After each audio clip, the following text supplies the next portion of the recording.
तो आज के इस वीडियो में हम लोग देखने वाले हैं जीडीबीटी कनेक्शन।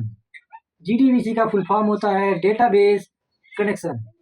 किस तरह से हम डेटाबेस को अपने डेटा के साथ कनेक्ट करते हैं और किस तरह से select, insert, update and delete किया जाता है, वो सब कुछ हम आगे के वीडियो में आने वाले देखने वाले हैं। लेकिन इस वीडियो के अंदर हम सिर्फ देखने वाले हैं किस तरह से आप अपने डेटा को कनेक्ट कर सकते हैं। और आईडीई कनेक्ट करने के लिए मैं यूज करने वाला हूँ इक्लिप्स का, एंड डेटाबेस के लिए मैं पोस्टग्रे एसक्यूएल का यूज करूँगा। तो सबसे पहले मैं एक स्टूडेंट रिकॉर्ड्स नाम का एक जो है डेटाबेस बना के रखा है, उसके अंदर हम एक टेबल क्रिएट करेंगे स्टूडेंट नाम का। तो सबसे पहले हम अपना एक टेबल क्रिएट कर लेते हैं। तो हमारा क्वेरी रिटर्न सक्सेसफुली आ गया है, हमारा एक टेबल क्रिएट हो चुका है एंड हम उसके स्कीमे को यहाँ से सिलेक्ट फ्रॉम स्टूडेंट करके देख सकते हैं। तो यहाँ पर हमारा टेबल क्रिएट हो चुका है और इसके अंदर हम एक डेटा को इंसर्ट करेंगे। तो यहाँ पर हमारा डेटा भी इंसर्ट हो चुका है। तो अब हम बात करेंगे किस तरह से अपने डेटाबेस को आप कनेक्ट कर सकते हैं। कनेक्ट करने के लिए सबसे पहले आपको चाहिए जार फाइल, जिसके अंदर आप हजारों लाइन्स ऑफ कोड लिखे इनबिल्ट मिलते हैं। हमें जब भी हजारों थाउजेंड्स ऑफ लाइन का कोड जब लिखना होता है तो हम पहले से ही सपोर्टेड कुछ चीज़ों का यूज करते हैं और इतना कोई लिख नहीं पाएगा। तो सबसे पहले हम बात करेंगे हमें डेटाबेस कनेक्ट करने के लिए क्या क्या चाहिए। तो सबसे पहले हमें एक यूआरएल की ज़रूरत होती है डेटाबेस को कनेक्ट करने के लिए। उसके बाद यूजर नेम की ज़रूरत होती है एंड पासवर्ड की ज़रूरत होती है। और उसके बाद डेटाबेस को कनेक्ट करने के लिए कनेक्शन नाम का हम जो है एक कनेक्शन एंड ड्राइवर मैनेजर नाम का क्वेरी होता है, हम उसे यूज करने वाले हैं, जिसे हम इंपोर्ट करेंगे जावा डॉट एसक्यूएल नाम के पैकेज में होता है ये। तो सबसे पहले हम इसको एक जगह पर क्रिएट करके रख लेते हैं ताकि हमारा कुछ भी मिस ना हो। कभी कभी जो है हमारा यहाँ हाइफन कोलन नेम मिस हो जाता है। इसके लिए हम पहली बार एक बार क्रिएट करके रख लेते हैं ताकि हमें जब भी डेटाबेस को कनेक्ट करना हो तो हमारा कुछ भी गलत ना हो। तो कनेक्ट करने के लिए सबसे पहले हम इक्लिप्स को ओपन कर लेंगे। ओपन करने के बाद यहाँ पर आकर के हमें एक प्रोजेक्ट बनाना है। प्रोजेक्ट बनाने के बाद सबसे पहले हम क्रोम पर जाकर जार फाइल को डाउनलोड करेंगे। तो जार फाइल को डाउनलोड करने के लिए लिखना है आपको क्रोम पर जाकर पोस्टग्रे एसक्यूएल जार फाइल डाउनलोड। तो यहाँ पर जो पहली लिंक मिलेगी उस पर क्लिक करके हम आप जा कर के डाउनलोड कर सकते हैं। आपको यहाँ पर मिल जाएगा 42.7.6। इस पर क्लिक करके आप डाउनलोड कर लेना। जैसे ही डाउनलोड होने के बाद आपको इसे इंस्टॉल नहीं करना है। यहाँ पर सबसे पहले हम आएंगे, एक प्रोजेक्ट क्रिएट करेंगे।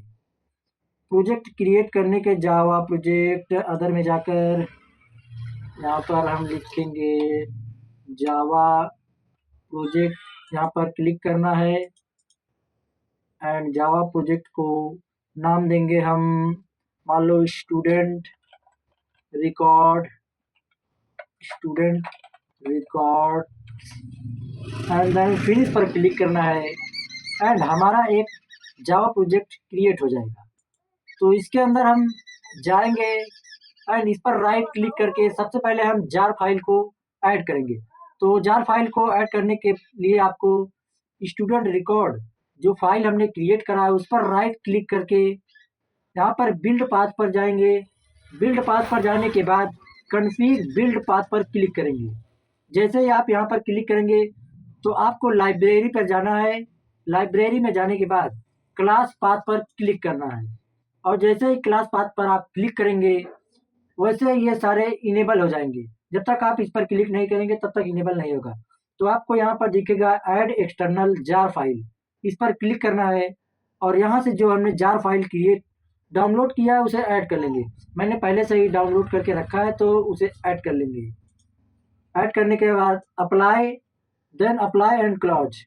उसके बाद यहाँ पर जब ऐड हो जाएगा तो आपको नीचे रेफरेंस्ड लाइब्रेरी करके एक फाइल दिखेगी, यहाँ पर क्लिक करना है एंड हमारा जार फाइल ऐड हो चुका है।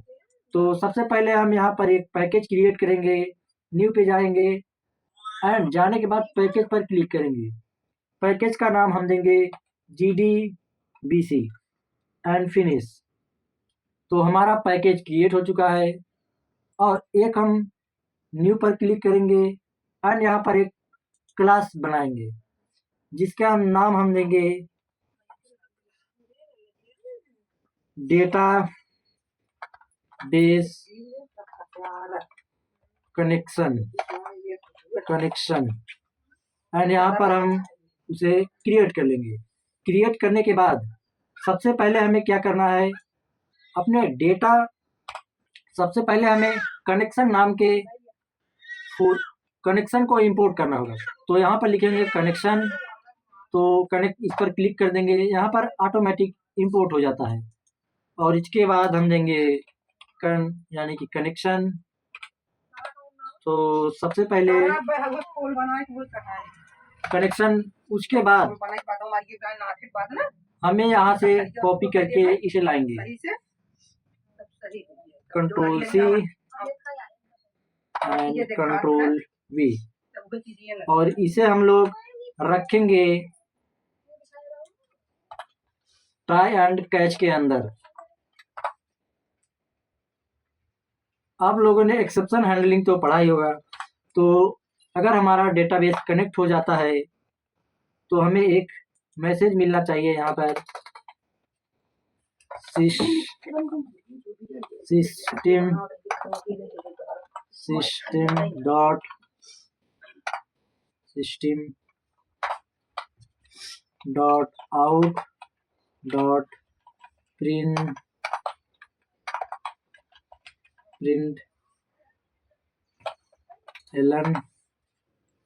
इसके अंदर अगर हमारा कनेक्शन इस्टेब्लिश हो जाता है तो यहाँ पर मैसेज देंगे कनेक्शन ओके। एंड यहाँ पर हम Ctrl+C Ctrl+V एक्सेप्शन E कर देंगे। एंड इसके बाद हमारा ड्राइवर मैनेजर को यहाँ पर हमें इंपोर्ट करना होगा। तो सबसे पहले हम यहाँ पर ड्राइवर मैनेजर को इंपोर्ट कर लेंगे। हमारा ड्राइवर मैनेजर इंपोर्ट हो चुका है। तो अब हम इसे Ctrl+11 करके शॉर्टकट है, जब अगर हमारा कनेक्शन इस्टेब्लिश हो जाता है तो अभी मैंने डेटाबेस का नाम नहीं दिया है, तो हमारे डेटाबेस का नाम क्या है, स्टूडेंट रिकॉर्ड्स। तो यहाँ पर हम लोग देंगे स्टूडेंट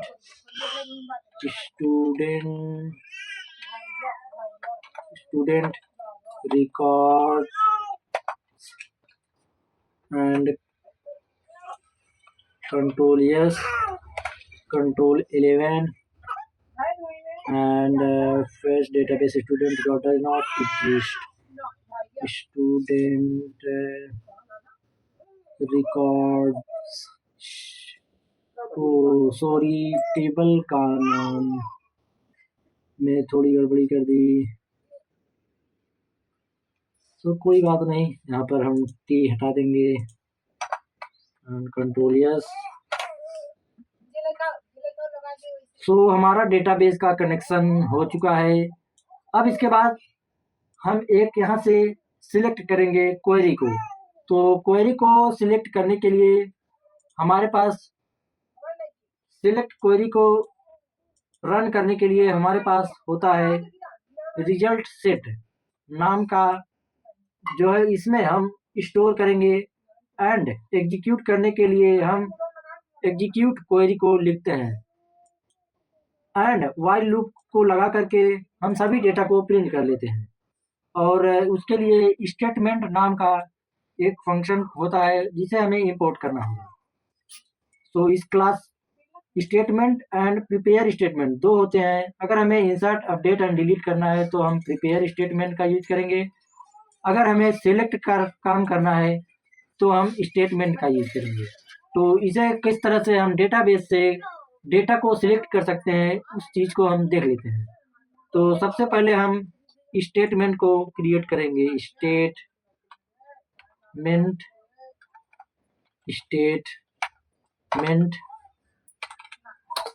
HTMT स्टेटमेंट।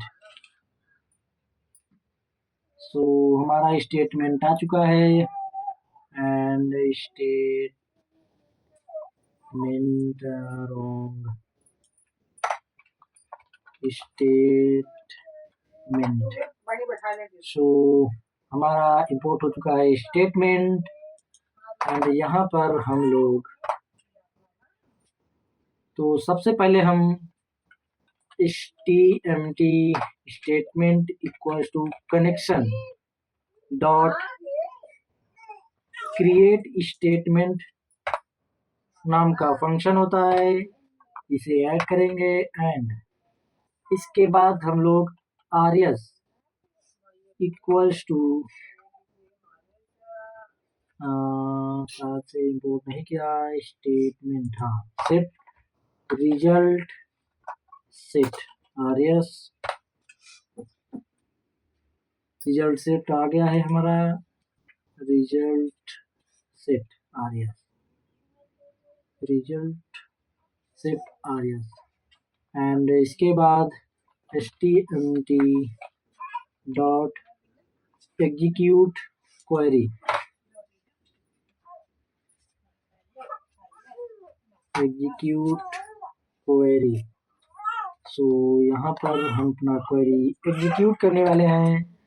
तो सबसे पहले हम लिखेंगे सेलेक्ट स्टार फ्रॉम, टेबल का नाम क्या है हमारे student, control C and control V। सो सबसे पहले एक लूप लगाएंगे while control Z while and RS dot next नाम का फंक्शन जो हमें आगे आगे लेके जाएगा। तो सबसे पहले हम प्रिंट करेंगे सिस्टम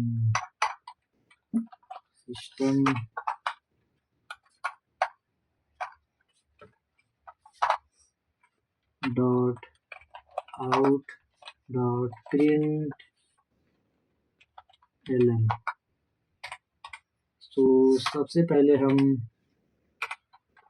सेलेक्ट करेंगे नेम को, देखते हैं हमारा क्वेरी सही है या नहीं एंड कंट्रोल 11।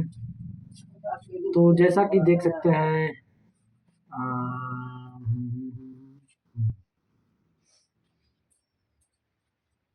तो इसको RS डॉट सेट स्ट्रिंग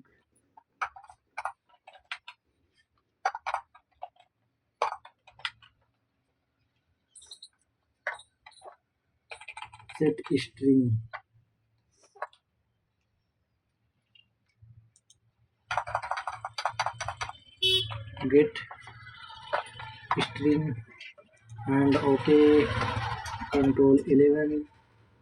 तो आप लोग देख सकते हैं यहाँ पर जो हमने डेटा को स्टोर करके रखा है नेम को यहाँ पर हमारा आ रहा है सिलेक्ट होकर एंड हमारा कनेक्शन भी ओके हो चुका है। तो अगले वीडियो में हम लोग देखने वाले हैं किस तरह से इंसर्ट अपडेट एंड डिलीट कर सकते हैं। आगे की वीडियो में सब कुछ हम कवर करेंगे। सो अगर अभी तक आप लोगों ने चैनल को सब्सक्राइब नहीं किया है तो चैनल को सब्सक्राइब करके वीडियो को लाइक करके एक प्यारा सा कमेंट कर दीजिएगा एंड वीडियो अगर अच्छा लगा हो तो वीडियो में अपना फीडबैक जरूर दीजिएगा, क्या वीडियो के अंदर कमी है वो सारी चीज़ें हमें ज़रूर बताइएगा। तो आइए मिलते हैं उसी वीडियो में।